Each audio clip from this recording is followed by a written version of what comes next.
अजब पागल सी लड़की है, मुझे हर रोज कहती है, बताओ कुछ नया लिखा।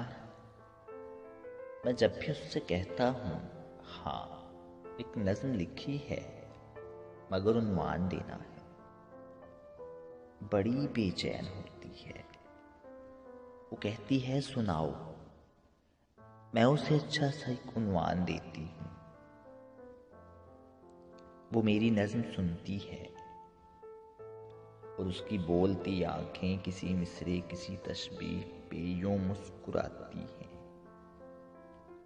मुझे लफ्जों से किरणें फूटती महसूस होती हैं। वो मेरी नज्म को अच्छा सा एक उन्वान देती है और उसके आखिरी मिसरे के नीचे एक अदाए बेनियाजी से वो अपना नाम लिखती है। मैं कहता हूँ सुनो, ये नज्म मेरी है, तो फिर तुमने क्यों अपने नाम से मंसूब कर ली है। मेरी ये बात सुनकर उसकी आंखें मुस्कुराती हैं।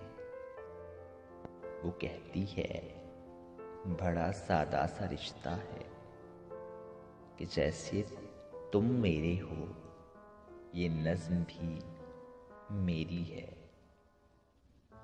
अजब पागल सी लड़की है, अजब पागल सी लड़की है।